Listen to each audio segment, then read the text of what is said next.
자, 우리 옆에 분들과 인사하겠습니다. 오늘 정말 잘 오셨습니다. 은혜 받기 원합니다. 여러분 궂은 날씨 가운데 예배당 오시느라고 참 고생 많으셨습니다. 오늘 날씨 너무 추워서 고생 많으셨죠. 아무쪼록 이왕 오신 김에 하나님께서 허락하시는 갑절의 은혜를 누리시길 바랍니다.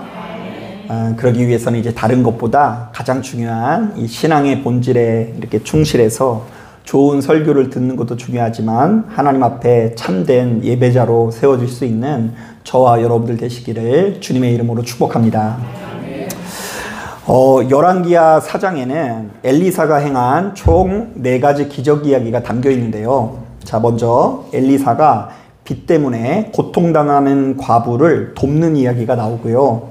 자, 그 뒤를 이어서 수넴 여인의 죽은 아들을 다시 살리는 이야기, 자, 그리고 국 속에 든 독을 제거한 이야기, 또한 엘리사가 보리떡 20개와 채소로서 무려 100명의 사람들을 배불리 먹이는 이야기가 담겨져 있습니다. 자, 그렇다 보니 바로 이런 이야기를 묵상하면서 많은 사람들이 엘리사의 스승이었던 엘리야의 모습을 떠올리곤 하는데요. 자, 왜냐하면 아무리 봐도 엘리사는 엘리야의 행보와 몹시도 유사한 점이 있기 때문입니다.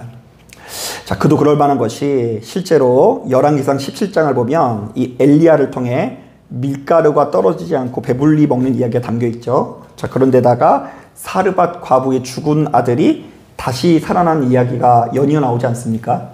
자, 그러니까 이 본문에 나와 있는 엘리사의 행보가 엘리야의 행보와 몹시도 유사해 보일 수 있는 거죠.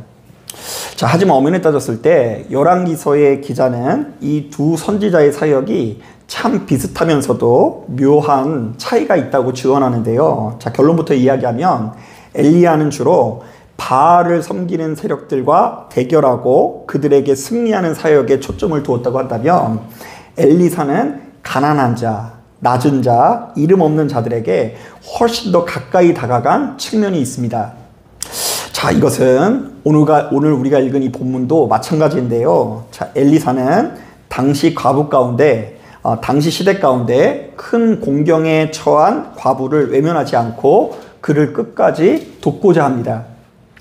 자, 지금 이 과부의 상황이 정말 좋지 못한데요. 자, 갑작스럽게 남편이 죽은 것도 이 굉장히 끔찍한 일인데 그 남편이 남긴 빚으로 인해서 두 아들마저 종으로 팔려나갈지도 모르는 상황에 이르게 됩니다.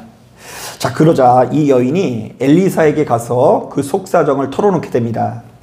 선생님의 제자인 제 남편이 아시다시피 여호와를 경외하는 자였습니다. 그런데 그이에게 빚을 주었던 사람이 제 두 아들을 종으로 끌어가겠다고 합니다. 자, 이거 뭐예요? 자신의 가정을 도와달라는 것인데요. 당신이 도와주지 않으면 그야말로 끝장이니 제발 좀 도와달라는 의미입니다. 자, 하지만 엘리사는 참 희한한 반응을 보이는데요. 자, 우리 다 같이 2절 말씀 우리 천천히 한번 읽어보겠습니다. 2절 시작. 엘리사가 그에게 이르되 내가 너희를 위하여 어떻게 하랴? 내 집에 무엇이 있는지 내게 말하라. 그가 이르되 계집종의 집에 기름 한 그릇 외에는 아무것도 없나이다 하니. 자, 엘리사는 지금 과부에게 이렇게 묻고 있죠. 내가 너를 위해서 어떻게 하랴? 자, 내 집에 무엇이 있는지 내게 말하라. 자, 여러분 지금 이 중에서 모르시는 분들이 있으세요? 자, 지금 이 여인이 뭐 때문에 엘리사를 찾아온 것 같아요? 가진 게 없으니까 온 거죠. 자, 그러니까 자신의 빚을 좀 해결해 달라고 엘리사를 찾아온 것입니다. 자, 그런데 엘리사는 굳이 이런 상황 속에서 너무나 속 터지는 소리만을 남길 뿐인데요. 자, 이렇게 계속해서 이야기하고 있어요. 내가 너를 위해서 무엇을 해줄까? 자, 내 집에 무엇이 있는지 내게 좀 알려줘라. 자, 그래서 많은 분들이 바로 이 장면을 묵상하면서 크게 두 가지로 해석을 하는데요. 자, 먼저 한 부류의 사람들은 엘리사가 자신을 찾아온 과부에게 애초부터 냉소적인 반응을 보였다라는 것으로 해석합니다. 자, 왜냐하면 그가 아무리 선지자일지라도 율법적으로 보았을 때 누군가의 돈을 꾸면 갚는 게 순리거든요. 자, 그러니까 선지자가 지금 어찌 할 수 있는 상황이 아니라는 거예요. 자, 그래서 그녀를 돕는 것에 처음부터 그다지 적극적이지 않았다라는 것이죠. 또한 또 한 부류의 사람들은요, 엘리사가 애초부터 과부를 이렇게 적대시한 것이 아니라 긍휼히 여기면서 도와주려고 했다라는 것으로 해석하는데요.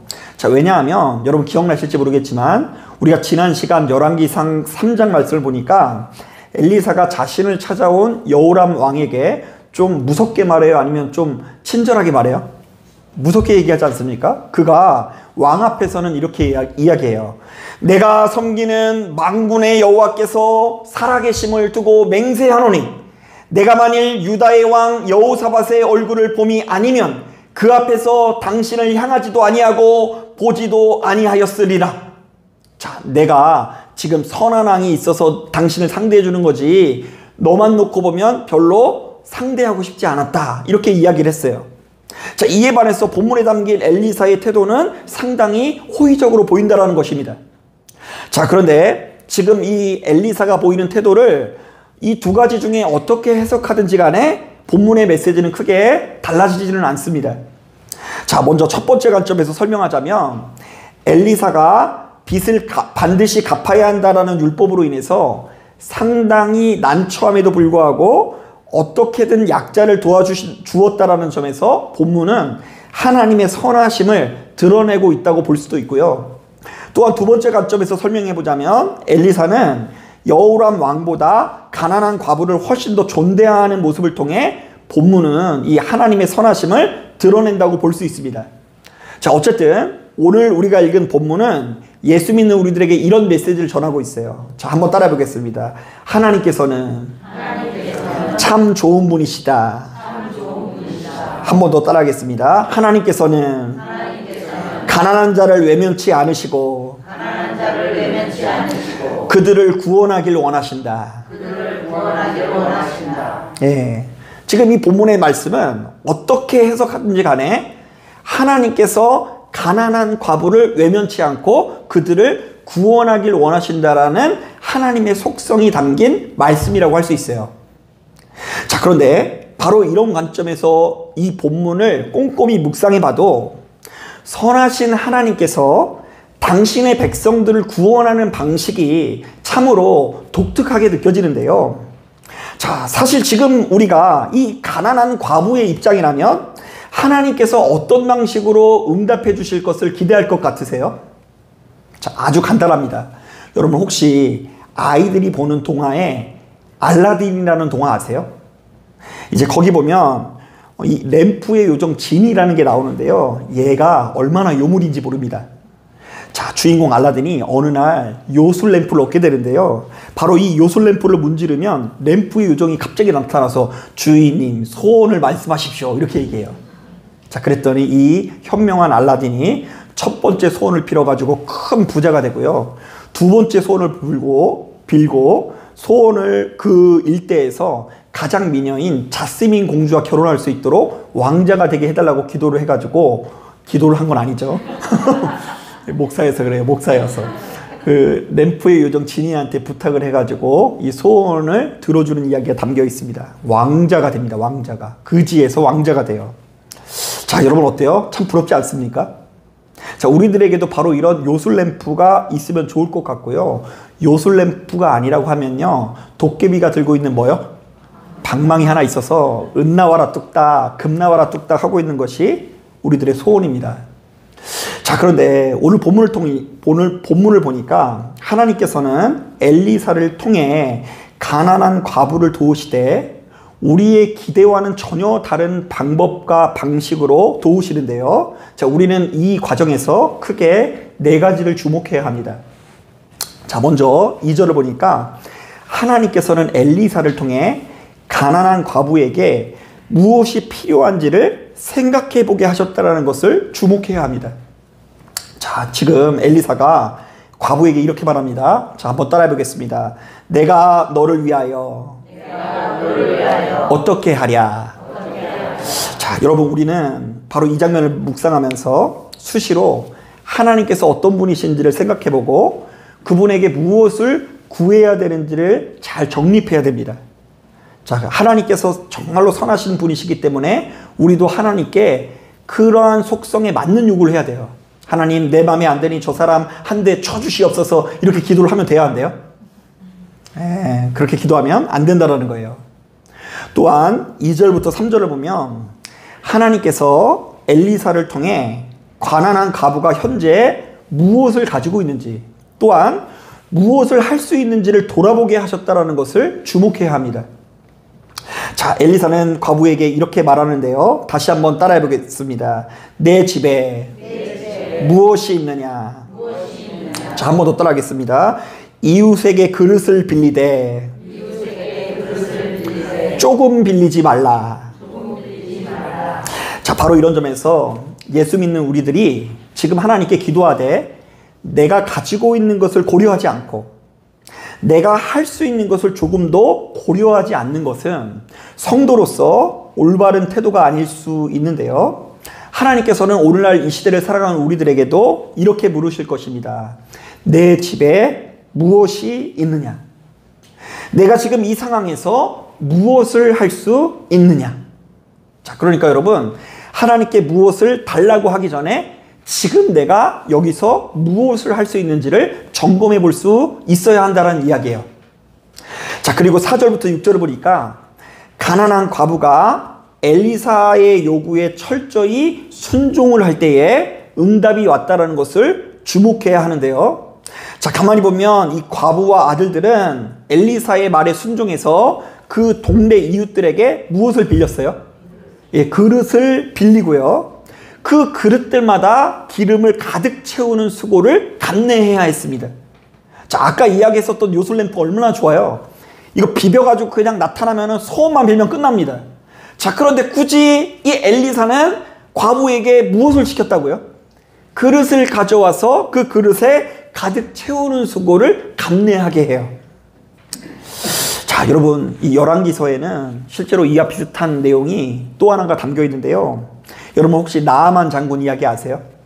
그 나아만은요, 그 아람의 이 대장군으로서 이스라엘을 다스리고 있는 나라의 이 고급 관료입니다. 자, 그런데 그가 이 엘리사를 찾아왔는데 엘리사가 얼굴 한 번 안 보여주고 이상한 명령을 내려요. 너는 요단강에 가서 몸을 몇 번 씻으라? 7번 씻으라. 자, 그런데 만약 우리가요 그곳에 가서 몸을 한 번 씻었더니 조금 깨끗해지고 2번 씻었더니 조금 더 깨끗해지면 7번 얼마든지 씻겠죠. 예. 예, 그 7번 얼마든지 씻을 것 같은데 이 7번 씻을 때까지 별로 반응이 없어요. 자, 7번을 다 채우고 났을 때에 끝까지 순종할 때에 응답이 오는 걸 볼 수 있습니다. 자, 바로 이런 관점에서 예수 믿는 우리들이 지금 아무것도 안 하면서 무조건 더 부요함을 탐하는 것은 몹시도 어리석은 태도가 아닐 수 없습니다. 여러분, 돈이 필요하다면 그에 걸맞는 수고를 해야 하는데요. 자, 예를 들면 일을 더 많이 하거나 이전보다 훨씬 더 열심히 할 때 가득히 채워지는 은혜를 누리게 되는 것입니다. 너무 특별하지도 않으니까 아멘도 안 해주시는데, 근데 이게 맞는 말이에요. 진짜 하나님께서 그냥 요술램프처럼 그냥 돈을 주신 것이 아니라요, 이들에게 무엇을 할 수 있는지를 물어보시고 요구를 하고 계세요. 그러니까 돈이 필요한데 나는 아무것도 안 할 테니 하나님께서 나의 모든 것을 채워주사 나는 그냥 쓰게만 하여 주옵소서, 이렇게는 안 돼요. 일을 더 많이 하고 이전보다 더 악착같이 마음을 무장해서 훨씬 더 열심히 할 때 가득히 채워지는 은혜를 누리는 것입니다. 아멘. 자, 그리고 마지막으로 7절을 보니까 중요한 말씀이 있는데요. 자, 하나님께서 과부에게 응답을 해주시되 그 가정을 겁으로 만들어주시지는 않았다는 것을 주목해야 합니다. 사실 여러분, 세상의 사람들은요, 끝없는 탐심에 사로잡혀서 무조건 더 많이 가지려는 자세를 가지고 있지 않습니까? 아니, 어쩌면 세상 사람들이 아니라요, 이 자리에 참석하고 있는 저와 여러분들도 그럴까요, 안 그럴까요? 그래요. 이건 본능이에요. 이왕이면 늘상 더 높은 자리로 올라가려고 하는 본성이 우리 안에 있고요, 우리는 늘상 더 많이 가지려는 본성을 가지고 있어요. 자, 하나님의 응답은 그런데 이러한 우리들의 본성과는 달리 우리가 생명을 유지할 만큼만 주어지는 경우가 많은데요. 실제로 출애굽기 말씀을 묵상해 보면 이스라엘이 이제 기대를 가지고 애굽을 탈출합니다. 그 애굽에서 잘 먹긴 잘 먹었어요. 그러나 죽도록 일만 한 거예요. 여러분, 죽도록 일하고 맛있는 게 먹는 거가 좋을 것 같아요? 아니면 좀 편안하게 살면서 좀 덜 먹어도 괜찮을 것 같으세요? 둘 다 별로예요. 사람은 그렇게 만족할 수가 없어요. 죽도록 일하면서 맛있는 거 먹다가 이제 가가지고 이제 갔더니 그 광야다 보니까 식재료도 없고 뭐 조리도구도 별로니까 먹을 것이 없어졌어요. 먹을 것 자체가 없는 거예요. 그러니까 일 시키는 사람은 없는데 너무 힘드니까 이 사람들이 정말로 죽게 생겨가지고 하나님께 원망을 하니까 하나님께서는 처음에는 딱 보시고 이해를 하셨나 봐요. 이들에게 살 수 있는 길을 열어주시는데 하늘에서 뭐가 내리는 축복을 누리게 되죠?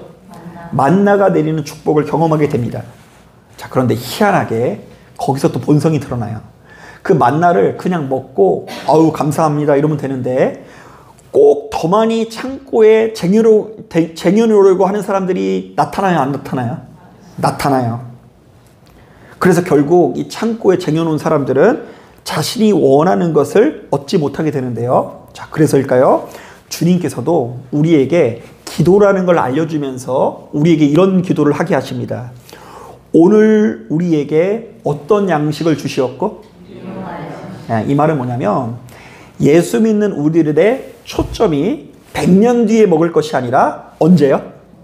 지금 먹고 살 수 있는 것에 감사하는 마음이 있어야 되고 그것에 초점을 둬야 된다라는 이야기예요.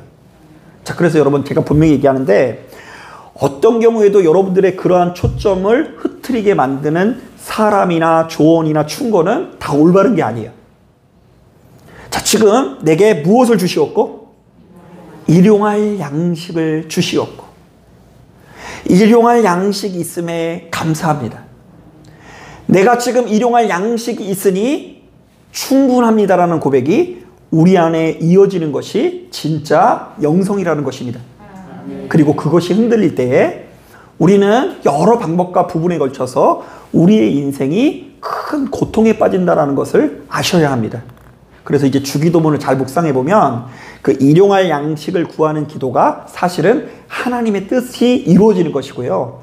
사망 권세에서 우리가 자유함을 누린다라고 해석해 볼 수도 있는 거예요. 자, 그렇다면 여러분 예수 믿는 우리들이 한 번쯤 고민하면서 정립해 봐야 되는 문제가 있는데요. 자, 사람이 너무 많이 가져서 평생 놀고 먹는 삶이 진짜 축복된 삶일까요? 아니, 이렇게 솔직한 분들을 봤나? 자, 한번 따라해 보겠습니다. 사람이 너무 많이 가져서 놀고 먹는 삶이 진정으로 복된 삶일까? 예, 솔직히 말하면 저도 그런 것을 꿈꿀 때가 있는데요. 그런데 최근 들어 그렇지 않다라는 생각이 듭니다. 자, 성경에 의하면 내가 땀 흘려 일한 만큼 먹고 사는 것이야말로 큰 축복이고요. 더 나아가 사람이 열심히 땀 흘려 일하는 삶 자체가 축복이더라고요. 자, 그러니까 일을 했는데 일한 것보다 훨씬 더 많이 벌어서 이제 더 일 안 하고 놀고 먹는 삶이 복인 게 아니라 지금 내가 일을 해서 충분히 거두든 안 거두든 간에 내가 지금 일하고 있는 이 삶 자체가 내가 일하고 있는 삶 자체가 하나님께서 주신 선물이라는 표현이 나온다는 거예요. 자, 이런 점에서 여러분들이 생각해 볼 이야기가 있는데요. 제가 이제 설교 준비를 하다가 항상 고민하는 것들이 이제 적절한 예화를 찾는 게 너무 힘들어요. 그 설교를 일주일에 7번 하다 보니까 엔간에서는 여러분들한테 다 전했거든요. 제가 예화를 한 500편 가지고 있는데 그거 다 여러분들에게 했어요. 그래가지고 이제 예화가 반복돼서 좀 송구스러운데 이 적절한 예화가 이제 이런 예화인 것 같아서 제가 좀 다시 한번 언급을 하자면 제가 일전에 설교하면서 그 선박 왕으로 불린 이 오나시스라는 사람에 관한 이야기를 한 적이 있는데요. 자, 이 사람은 1960년대, 70년대에 지금의 빌 게이츠만큼 큰 부자였습니다. 자, 개인 소유의 배가 250척으로 웬만한 나라의 배보다 많았고요. 항공회사도 소유한 재벌 중에 재벌이었습니다. 그러니까 오늘날에는 항공기가 특별한 것이 아닌데 1960년대의 항공기는 최첨단이에요. 우주선 같은 느낌이에요. 그런데 그것을 소유하니까 재벌 중에 재벌인 거죠. 자, 오나시스는 바로 이런 재력으로 당대의 가장 큰 미인이자 시대의 아이콘인 케네디 대통령의 미망인 제클린 케네디와 결혼을 합니다. 굉장히 미녀랑 결혼한 거예요. 자, 그런데 안타깝게도 돈 때문에 맺어진 이들은 돈 때문에 크게 불행해지는데요. 자, 제클린의 낭비병은 세계 최고의 갑부도 감당하기 어려울 정도의 수준이었습니다. 자, 오나시스는 이 낭비가 심한 아내랑 끝없이 갈등을 겪다가 이제 나중에 두 손 두 발을 들고 그녀가 마음껏 쓸 수 있는 한도를 정해줍니다. 딱 하루에 1만 달러를 쓰게 하는데요. 이 1만 달러는 우리 돈으로 1,470만 원 정도 돼요. 자, 여러분 하루에 1,400만 원 정도 쓰면 좀 적당할 것 같으세요? 아, 힘들어요? 다 못 쓸 것 같죠? 네.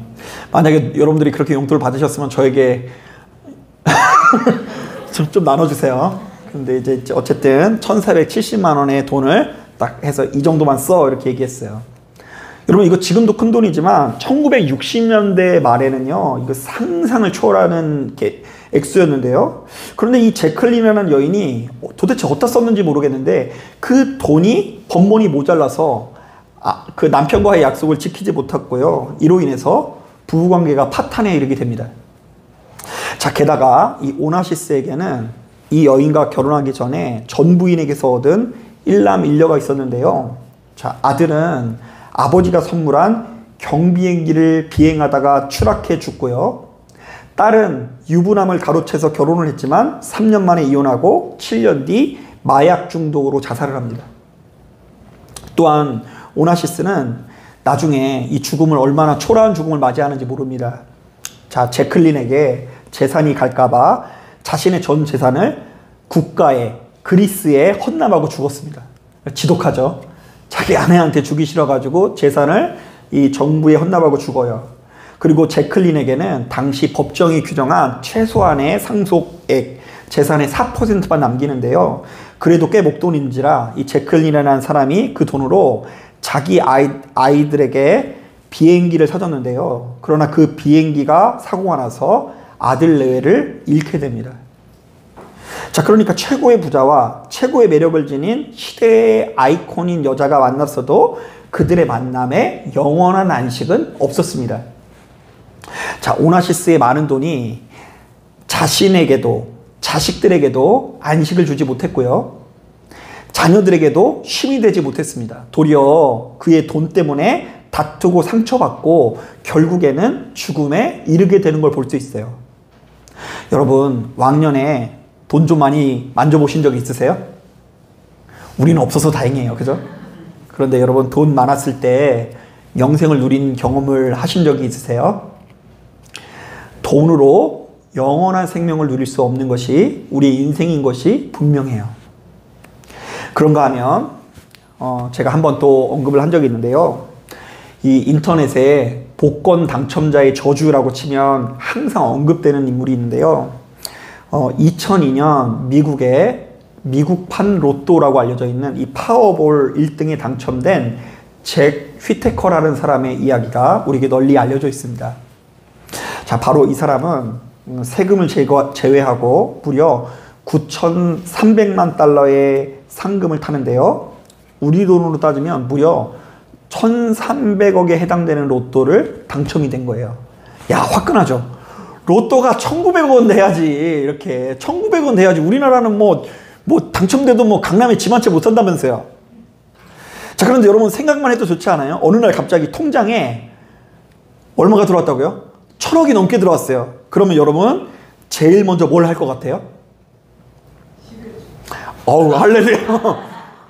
아, 주여, 저곳에 임할 줄로 믿습니다. 저곳에 임하게 해줘. 11조를 할 것 같은데, 이제 굉장히 저보다 더 신실한 성도님들이 많아요, 이곳에는. 저는 뭘 할까 했더니, 그냥 부모님 집안채 좀 사드리기도 싶고, 저도 이제 뭐 자가용도 한 채래, 자가용도 하나 사고 싶고, 뭐 이런 게 있는데, 이 잭 휘테커라는 사람이 진짜 우리 권사님이 말씀하신 것처럼 1,300억 복권이 당첨되자 제일 먼저 당첨금의 10%를 교회 11조로 드립니다. 그래서 좀 궁금하더라고요. 현금으로 드렸는지 계좌이체로 드렸는지 궁금했는데 아마 현금은 좀 어렵지 않을까요? 그런데 어찌됐건 이 1,300억의 그 11조를 이렇게 교회에 제일 먼저 드리고요. 그리고 이분이 사업을 하다가 이렇게 회사가 어려워서 해고했던 직원 25명을 아무런 조건 없이 복직시킵니다. 그래서 이제 최고의 대우를 해주고요. 그리고 자선재단을 설립해서 어려운 사람들을 돕기 시작합니다. 자, 어때요? 여기까지 들었을 때는 정말 좋은 사람이죠. 자, 그런데 안타깝게도 그 뒤로는 이 잭 휘테커라는 사람의 심령에 신앙이 제대로 작동하지 않았고요. 죄악의 본성이 그를 가만히 두지 않습니다. 그렇게 신실하던 사람이 툭 하면 스트릿 클럽, 그러니까 이제 여자들이 옷을 확 벗는 그런 스트릿 클럽에 다니면서 폭행 시비에 휘말리고요. 더 나아가 사치와 도박으로 돈을 탕진하다가 결국 복권 당첨 5년 만에 완전히 파산하게 됩니다. 자, 그러니까 사람이 미치면 1,000억 원이 넘게 있음에도 불구하고 그거를 다 탕진하는 거예요. 자, 이 과정에서 잭 휘테커뿐만 아니라 이 사람의 가정도 완전히 파괴되는데요. 자, 갑자기 생긴 돈으로 인해서 그의 외손녀는 마약 중독으로 사망했고 몇 년 뒤에 딸도 사망하게 됩니다. 자, 그리고 마침내는 부인에게도 이혼을 당하게 되는데요. 휘테커는 그 ABC 방송과의 인터뷰에서 이렇게 말합니다. 복권에 당첨되었던 것은 나에게 축복이 아니라 저주였다. 이 복권으로 인해서 가정의 온기는 사라지게 되었다. 자, 여러분 이것만 보더라도 멍에 없는 축복은, 컨트롤되지 않는 축복은 축복이 아니라 저주라는 것이 보다 분명해지는데요. 이른바 육신의 옷을 입고 있는 우리들은 멍에가 없으면 툭하면 방종하기 마련이고요. 그 인생을 크게 낭비할 수밖에 없다라는 것입니다. 그래서 이제 하나님께서 저에게도 멍에를 주셨는데요. 목사라는 직분의 멍에를 이 코에 이렇게 꿰뚫어 주셔가지고 제가 목회 안 하면 수요예배 안 나올까봐 그래가지고 이제 하나님께서 저에게 목사 직분을 주셨다는 생각이 수시로 듭니다. 여러분 바로 이런 점에서 세상 사람들과 달리 예수 믿는 우리들은요, 자신이 감당할 만큼 복을 받는 것이 굉장히 중요합니다.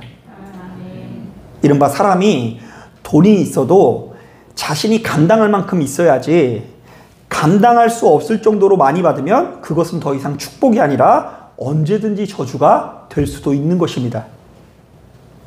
자, 사랑하는 여러분, 바로 이렇듯 예수 안에서 오늘 본문을 묵상하면서 가장 아름답고 행복한 사람이 무엇인지를 제대로 발견할 수 있어야 돼요.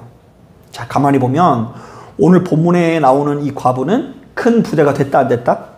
안 됐다. 하나님께서는 충분히 강하게 역사하사 이 과부와 아이들을 보호하셨지만, 그렇지만 그들에게 큰 부자가 되는 축복을 허락하지는 않으셨는데, 그것은 하나님께서 능력이 부족해서가 아니고 하나님께서 가지고 계신 돈이 많이 없어서 그런 것이 아니라 하나님께서 이들에게 가장 필요한 상태에 복을 주셨다는 것을 믿어야 하고요.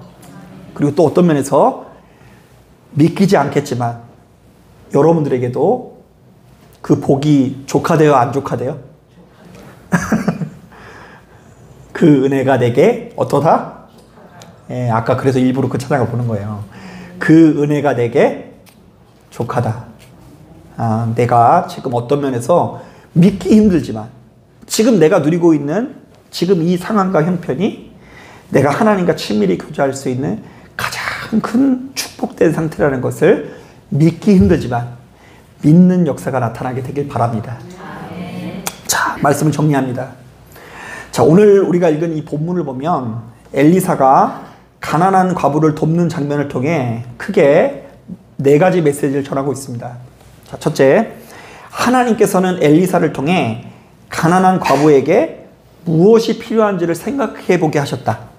자, 여러분들은 하나님께서 어떤 분이신지 알고 계시죠? 자, 자비와 사랑이 많으신 하나님께서 우리에게 물어보실 거예요. 지금 너에게 무엇이 필요하느냐? 그분께 말할 것을 잘 생각해 보세요. 어떤 거를 이야기할 때 하나님께서 들어주실지 알겠죠? 어떤 거를 요구하면은 하나님께서 거절할지 이미 우리는 다 알고 있어요. 자, 둘째, 하나님께서는 엘리사를 통해 가난한 과부가 현재 무엇을 가지고 있는지, 무엇을 할 수 있는지를 먼저 돌아보게 하십니다. 자, 내가 요술램프처럼 이렇게 막 문질러가지고 나오면 응답을 해달라고 이렇게 요구하는 게 아니라 현재 내가 무엇을 가지고 있는지, 거기서 내가 무엇을 할 수 있는지를 돌아보게 하시는 분이 하나님이세요. 자, 셋째, 하나님께서는 가난한 과부가 엘리사의 요구에 그래도 철저히 순종할 때에 그들을 위해 일하십니다. 자, 그리고 4번째, 하나님께서 과부에게 응답하시되 그 가정을 거부로 만들어 주시는 않았다는 점을 주목해야 돼요. 자, 이게 이제 만나의 축복과 계속해서 연결된다고 볼 수 있어요. 자, 사랑하는 여러분, 바로 이 말씀에 귀를 기울이시고, 제가 늘상 목회하면서 그런 얘기를 많이 합니다. 진짜 쓸데없는 게 아니라 정말로 신앙의 본질에 충실해야 된다. 진짜 신앙의 본질에 충실을 해야 되는데 그것은 율법의 행위가 아니라 하나님과의 올바른 관계예요. 내가 지금 오늘 이 예배를 통해서 출석을 찍었으니까, 진짜 누가 보더라도 공로를 세웠으니까 나에게 하나님께서 축복을 해주시는 게 아니라 하나님과 나의 관계가 올바른 관계가 될 때 축복을 받는 거예요. 그리고 어떤 면에서요, 오늘 이 설교보다 더 중요한 건 내가 한 사람의 예배자가 되는 거예요.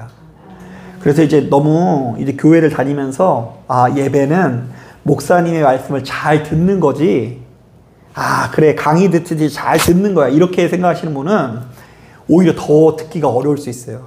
오늘 이렇게 고된 하루를 살고서 오셨기 때문에 이 말씀이 다 하나도 안 들린 거 제가 이해를 해요. 자, 그런데 하나님 말씀을 잘 들을 수 있는 유일한 방법은 뭐냐면 평상시에 우리가 예배자로서 훈련을 받는 거예요. 그거는 뭐냐면 우리가 여러 가지 힘들고 어려운 와중에도 내가 하나님께 마음을 드리는 법을 배우고, 그리고 그 하나님의 마음이 내게 찾아오는 경험을 수시로 하는 것을 의미해요. 뜻이 하늘에서 이루어진 것 같이 어디에서도? 그 땅이 어디를 말할까요? 나예요. 나의 마음이에요. 나의 마음에서 일어날 때에 정말로 그 신앙의 본질이 우리에게 충만해질 때, 다른 것은 열심히 안 해도 돼요.